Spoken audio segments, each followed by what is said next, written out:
Assalamualaikum warahmatullahi wabarakatuh. Perkenalkan, nama saya Suratmuka Lubu, MES NCAP, dosen D3 Prodi Keperawatan Ambon, Politeknik Kemenkes Maluku. Pada kesempatan kali ini, saya akan menjelaskan teknik pengajaran dengan DIA atau Delivery Interactive and Assessment. Sebelumnya, mata kuliah yang pernah saya angkut adalah mata kuliah Manajemen Keperawatan, Manajemen Disaster, dan Keperawatan Bencana, Teknologi Informasi, dan mata kuliah keperawatan dasar.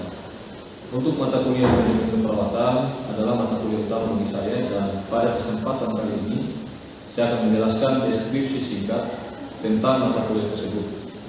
Mata kuliah manajemen keperawatan memiliki bobot SKS 2 SKS, di mana teori adalah 1 SKS dan praktek 1 SKS. Deskripsi singkat mata kuliah manajemen keperawatan adalah mata kuliah ini menguraikan tentang konsep dan proses manajemen keperawatan, konsep model keperawatan profesional, konsep supervisi, timbang terima dan pendelegasian, konsep manajemen konflik, konsep kolaborasi dan negosiasi, dan konsep penjaminan mutu. Adapun capaian pembelajaran mata kuliah ini adalah yang pertama, menguasai konsep pengelolaan perjanjian mutu, asuhan keperawatan, serta praktek keperawatan berbasis bukti. Yang kedua, mampu mengelola asuhan keperawatan sesuai kewenangan klinis. Yang ketiga, menunjukkan kinerja dengan mutu dan kuantitas yang terukur. 4. Menyusun laporan tentang hasil dan proses kerja dengan akurat dan sahih, mengkomunikasikan secara efektif kepada pihak lain yang membutuhkannya. 5. Bertanggung jawab atas pencapaian hasil kerja. 5. Bertanggung jawab atas pencapaian hasil kerja kelompok. 6. Melakukan supervisi dan evaluasi terhadap penyelesaian pekerjaan yang ditugaskan pekerja yang berada di bawah tanggung jawabnya. Yang ketujuh, melakukan proses evaluasi diri terhadap kelompok kerja yang berada di bawah tanggung jawabnya dan mengelola pengembangan kompetensi kerja secara mandiri. Pada mata kuliah ini, mahasiswa akan melaksanakan total 16 kali pertemuan, di mana 12 kali pertemuan adalah tatap muka dan 2 kali pertemuan untuk ujian, 1 kali praktek klinik dan 1 kali pertemuan remedial. Setiap pertemuan memiliki sub capaian pembelajaran mata kuliah atau CPMK, di mana yang pertama, sub CPMK mahasiswa mampu menjelaskan konsep dan proses manajemen keperawatan. Yang kedua, mahasiswa mampu menjelaskan konsep dan model praktik keperawatan profesional. Ketiga, mahasiswa mampu menjelaskan konsep timbang terima dan pendelegasian. Keempat, mahasiswa mampu menjelaskan konsep supervisi. Kelima, mahasiswa mampu menjelaskan konsep manajemen konflik. Keenam, mahasiswa mampu menjelaskan konsep kolaborasi dan negosiasi. Dan yang ketujuh adalah mahasiswa mampu menjelaskan konsep mutu pelayanan keperawatan. Untuk menunjang mata kuliah ini, mahasiswa kami tawarkan untuk menggunakan referensi secara textbook, baik itu dari dalam negeri maupun luar negeri. Selain itu, kami sarankan juga kepada mahasiswa untuk sesering mungkin membaca artikel yang ada di Google Scholar maupun sumber-sumber pencarian ilmiah online yang berkaitan tentang manajemen keperawatan. Adapun sistem pembelajaran yang kami laksanakan di sini yaitu dengan cara offline dan online. Secara online kami menggunakan Zoom Meeting dan Google Meet, sementara untuk offline kami menggunakan ruang perkuliahan yang ada di Prodi Keperawatan Ambon. Dan metode pembelajaran yang kami gunakan untuk mata kuliah ini adalah student center learning dengan small group discussion, di samping juga menggunakan ceramah. Selain itu, saya juga memberikan mahasiswa kesempatan untuk membahas masalah dan topik terkait keadaan di pelayanan kesehatan demi memberi gambaran proses terkait manajemen keperawatan yang ada di tatanan pelayanan. Bobot penilaian dari capaian pembelajaran mata kuliah ini adalah penilaian teori 40% dan praktek 60%. Teori 40% dengan penjabaran adalah penilaian hasil UTS 40%, penilaian hasil UAS 40%, dan penilaian tugas 20%. Untuk pembagian tugas, kami membagi tugas secara terstruktur yang sudah disepakati di awal baik. Sementara materi kuliah yang akan diberikan 1 hari sebelum perkuliahan, sehingga harapannya mahasiswa dapat aktif dan bisa berdiskusi bersama-sama dalam perkuliahan. Baik, setelah ini saya akan menampilkan rekaman video saya di luar kelas dengan mata kuliah manajemen perawatan, di mana pertemuan ke-9 dengan materi kolaborasi. Demikian penjelasan deskripsi singkat mata kuliah yang saya ampu. Wassalamualaikum warahmatullahi wabarakatuh. Baik, assalamualaikum warahmatullahi wabarakatuh. Waalaikumsalam warahmatullahi wabarakatuh. Selamat siang, salam sejahtera, shalom. Adik-adik sekalian, hari ini kita bertemu lagi di mata kuliah manajemen perawatan, di mana ini adalah pertemuan ke-9, dan pertemuan ke-9 ini terkait dengan kolaborasi, di mana capaian topik pada hari ini yaitu agar Anda bisa memahami terkait dengan konsep kolaborasi. Dalam konsep kolaborasi nanti saya akan sampaikan yaitu terkait dengan definisi, kemudian komponen utama, nilai-nilai dasar dan keuntungan dari kolaborasi. Baik, dari sekalian, pada hakikatnya kita di tatanan pelayanan kesehatan tentu nantinya akan berhadapan dengan seluruh profesi tenaga kesehatan yang lain, dan untuk itu dibutuhkan sebuah kerjasama koordinasi yang namanya kolaborasi. Mungkin ada yang bisa menjelaskan kepada saya apa itu pengertian kolaborasi? Ya, silakan. Menurut saya, kolaborasi itu suatu proses kerjasama yang dilakukan untuk menyelesaikan masalah, biasanya terkait oleh individu atau individu yang kelompok. Mungkin itu saya, Pak. Baik, terima kasih. Jadi yang sudah menjelaskan definisi kolaborasi ya. Kolaborasi menurut Mesmer tahun 2008, di mana pengertiannya adalah suatu hubungan kerjasama yang dibangun berdasarkan rasa saling percaya, menghormati dan kekuasaan, kemudian memahami peran masing-masing, kemudian bertindak dalam situasi kesehatan mampu bertindak dalam situasi kesehatan stres tinggi. Kemudian menurut Ziegler dan Whitney, kolaborasi lebih meningkatkan pada tanggung jawab bersama dalam manajemen perawatan pasien. Kemudian menurut American Nursing Association tahun 1980, kolaborasi adalah hubungan rekan sejati di mana masing-masing pihak saling menghargai, kemudian menerima dan mengenal tanggung jawab masing-masing yang terpisah maupun bersama, saling melindungi kepentingan masing-masing dan adanya tujuan bersama dari kedua belah pihak. Konsep kolaborasi hampir sama seperti ada pada koordinasi, kerjasama maupun sharing berbagi ya. Ini konsepnya mirip ya, dimana kalau koordinasi itu ide-ide yang dituangkan dan disepakati secara bersama. Kemudian untuk kerjasama itu membutuhkan untuk memenuhi kebutuhan diri sendiri maupun kebutuhan orang lain. Sementara sharing atau berbagi itu untuk bagaimana menetapkan tujuan, perencanaan, kemudian perencanaan masalah, pengambilan keputusan dan tanggung jawab. Baik, komposisi utama kolaborasi ya.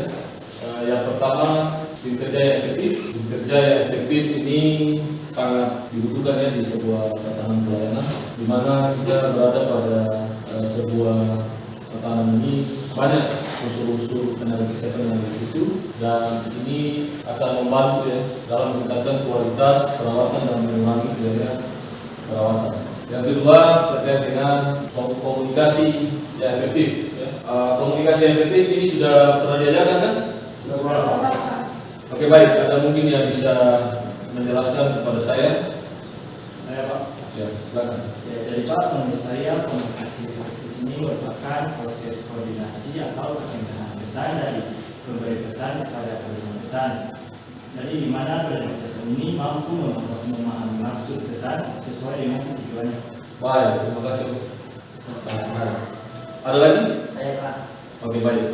Jadi komunikatif efektif adalah terjadinya pertukaran informasi, ide, perasaan yang menghasilkan sikapnya terjadinya suatu pertukaran informasi antara penerima pesan dengan cara mengirim pesan, sehingga terjadinya suatu komunikasi bagaimana penerima pesan dapat mengirim pesan dari pemberi pesan.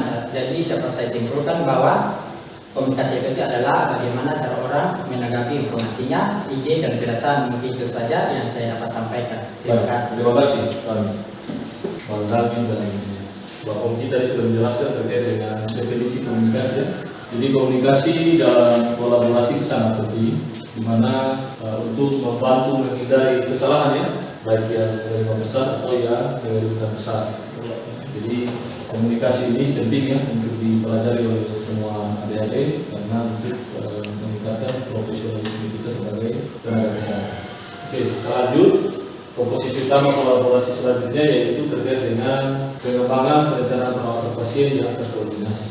Ya. Jadi komposisi utama ini penting untuk sebuah kolaborasi di mana dari pengembangan perencanaan apabila terkoordinasi dengan baik maka membantu meningkatkan hasil klinis ya, karena kita nanti akan mendapatkan sebuah hasil kolaborasi ya, baik dari sisi klinis maupun dari hasil keluhan pasien ya, sehingga itu bisa ditingkatkan untuk bagaimana pengembangan perencanaan perawatan pasien. Yang selanjutnya terkait dengan pengambilan keputusan. Pengambilan keputusan ini penting karena hasil daripada sebuah tindakan itu adalah sebuah keputusan yang disepakati secara bersama dengan mempertimbangkan perspektif ya, semua anggota tim. Kemudian yang terakhir yaitu evaluasi dan umpan balik. Ini penting untuk bagaimana apabila ada evaluasi dan umpan balik terus sesama anggota tim, maka meningkatkan kualitas perawatan dan memastikan pasien itu menerima perawatan secara berkelanjutan dan mendapatkan perawatan yang terbaik. Kita akan masuk terkait dengan nilai-nilai dasar dalam kolaborasi. Ya. Ini penting bagi kita perawat, ya, di mana kolaborasi kita harus saling keterbukaan dan kepercayaan. Ya. Ini penting untuk semua anggota tim, di mana profesionalisme kita dan berbagi informasi itu tidak ada halangan untuk kita saling memandang dokter itu siapa, perawat itu siapa, tapi bagaimana saling melengkapi antara satu sama lain. Kemudian yang kedua, nilai-nilai yang penting dalam kolaborasi yaitu komitmen terhadap pasien. Komitmen ini menjadi pusat rujukan di semua unsur tenaga kesehatan, di mana pasien adalah senter dari pelayanan atau pusat dari pelayanan. Ketiga, penghormatan terhadap keanekaragaman. Kita tahu bersama bahwa kita tenaga kesehatan ini banyak ragamnya, sehingga kita harus saling menghormatinya antara satu dengan yang lain, saling menerima latar belakang, kemudian saling memberikan masukan, saling menguatkan antara satu dengan. Kemudian yang keempat adalah fokus pada hasil, di mana hasil yang diharapkan itu adalah hasil pelayanan, bagaimana pasien itu bisa semaksimal mungkin dalam diberikan pelayanannya. Ada beberapa model-model kolaborasi. Ya. Model kolaborasi yang pertama adalah model kolaborasi di mana model ini dinamakan adalah model hierarkis, di mana komunikasinya itu satu arah, ya, satu arah dan terbatas antara pasien dengan dokter. Dokter memberikan pesan kepada perawat dan kemudian perawat juga berkoordinasi dengan pemberi pelayanan lain, misalnya sekarang dibilang teknik medis, misalnya pengenalan dan sebagainya, gizi dan sebagainya, baru ke pasien. Dan dokter merupakan tokoh yang dominan dalam pengambilan keputusan. Ya. Model praktik ini berdasarkan dari Bursell, Thomas, dan Smith. Model kolaborasi yang kedua adalah model kolaborasi yang menekankan komunikasi dua arah, ya, tetapi tetap menempatkan dokter pada posisi utama. Jadi antara dokter sudah bisa dengan perawat, kemudian dokter dengan pemberi pelayanan lain, dan nanti dari perawat dengan pemberi pelayanan kepada pasien. Yang tipe 2. Selanjutnya model kolaborasi yang ketiga, di mana model kolaborasi ini menekankan pasien sebagai pusat pelayanan. Pemberi pelayanan harus saling bekerja sama dalam memperbaiki kondisi pasien. Model ini tetap meningkat, timbal balik ya, saling meningkatkan kontinuitas satu sama yang lain. Tidak ada satu pemberi pelayanan yang mendominasi. Oke, kita lanjut dengan prinsip kolaborasi ya. Prinsip kolaborasi tadi sudah disampaikan bahwa pasien adalah pusat pelayanan ya. Jadi prinsip ini mengutamakan kepentingan dan kebutuhan pasien. Yang kedua, recognition of patient dan physician relationship. Jadi ini menekankan terhadap kepercayaan dan perilaku antara masing-masing pemberi layanan, baik perawat, dokter, ya, rekan-rekan lainnya, tenaga kesehatan lainnya, itu berperilaku sesuai dengan kode dan menghargai satu sama lain. Jadi recognition itu saling mengenal dan memahami ya, antara satu dengan yang lain. Kemudian yang ketiga yaitu sekian as the clinical leader. Jadi ada pemimpin ya, dalam pengambilan keputusan, ya, terutama dalam kasus-kasus darurat ya. Jadi kolaborasi itu penting, tapi harus ada sebuah solusi ya, sebuah kepemimpinan yang nanti harus ada untuk pengambilan keputusan dari semua saran-saran yang diberikan dari Kementerian Kesehatan. Ada pemimpin yang nanti bisa untuk menentukan langkah yang tepat untuk pasien dalam menerima pelayanan itu seperti itu. Kemudian mutual respect and trust ya, jadi saling percaya, respect, menghormati, trust, percaya, saling memahami dalam berbagai tugas dan kompetensi masing-masing. Tidak lagi untuk kita mengerjakan punya tugas tenaga kesehatan ini. Kalau kita dulu perawat bisa ambil semua peran ya, baik pengambilan keputusan untuk kebutuhan klinis. Sekarang kita tidak bisa lagi seperti itu ya. Sekarang ada dokter, ada PLN untuk mengendar, ada gizi untuk gizinya ya, dan lain sebagainya.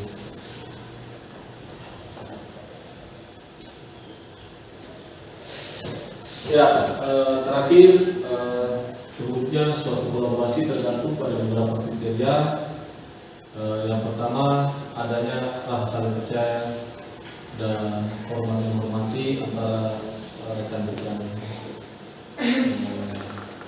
sejawat, kemudian saling memahami dan menerima keilmuan masing-masing. Ini penting ya. Perawat jangan karena keilmuannya dan dokter juga jangan karena keilmuannya, lalu tenaga kesehatan lain jangan karena keilmuannya itu juga semena-mena ya, semena-mena tidak menghormati rekan-rekan sejawat yang lain ya. Kita harus pada porsi masing-masing, porsi kompetensi masing-masing. Kemudian memiliki citra diri positif ya. Kita perawat diusahakan semaksimal mungkin untuk bagaimana menunjukkan performa kita, kinerja kita baik di pasien maupun di tenaga kesehatan ya. Tunjukkan apa yang kita bisa lakukan, tunjukkan kemampuan pikir kita agar bagaimana kita bisa berada di mata tenaga kesehatan itu sejajar ya. Walaupun misalnya kita di pendidikan rendah, tapi karena kita punya keilmuan yang baik, belajar yang banyak, lalu kemudian mampu untuk bisa memberikan pemahaman terhadap tenaga kesehatan lain, itu kita gunakan secara bijak ya. Kemudian memiliki kematangan yang profesional yang setara ya, yang timbul dari pendidikan dan pengalaman. Makin tinggi seseorang berpendidikan, maka makin tinggi dia akan bersikap ya dalam menentukan sebuah keputusan. Makin banyak pengalaman, makin lama dia bertugas, dia makin akan memahami kondisi pasien ya. Jadi ini kita punya kematangan yang secara terus-menerus kita akan belajar ya. Mungkin dalam segi pendidikan adik-adik akan mendapatkan sebuah teori-teori, tapi di lapangan adik-adik mungkin mendapatkan masalah-masalah yang baru dilihat oleh adik-adik, dan nanti kemudian ada masalah yang sebelumnya itu yang sama, itu ada sudah menjadi pengalaman ya, dan pembelajaran yang baru. Jadi sudah tidak kaget dengan pasien-pasiennya karena sudah pernah lalui ya. Jadi pendidikan dan pengalaman jangan diabaikan. Boleh jadi pendidikannya D3 misalnya, sekarang D3 tapi pengalamannya 10 tahun, berarti tingkat kematangan profesionalnya itu sudah makin baik ya. Kemudian mengakui sebagai mitra kerja bukan bawahan. Nah, ini yang kita harus selalu sadar.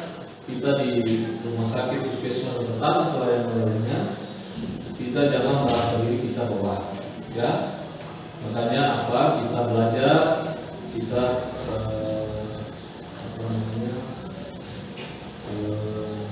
mencoba untuk menggali kekurangan kita, ya, introspeksi diri kita. Kalau ada masukan yang positif, terima, ya. Tapi kalau memang tidak terima, usahakan dibuktikan dengan teori-teori ilmiah ya, yang baik, yang bisa menegaskan bahwa itu adalah salah, ya.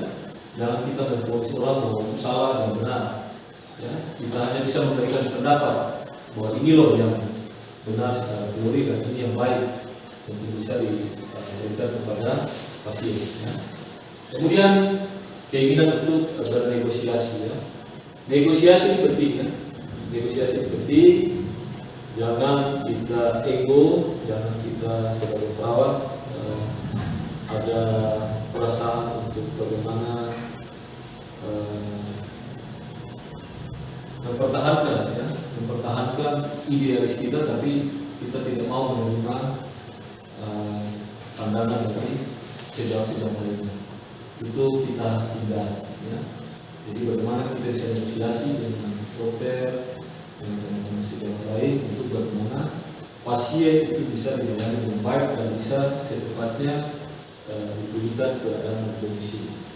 Nah, ini ada satu penelitian pengaruh faktor kolaborasi perawat terhadap kepuasan kerja dokter spesialis di rawat inap Pavilion Garuda Rumah Sakit Karyadi Semarang. Dan penelitian ini dilakukan di tahun 2006, ya, di mana penelitian ini menekankan terkait dengan persepsi dokter spesialis terhadap kolaborasi perawat.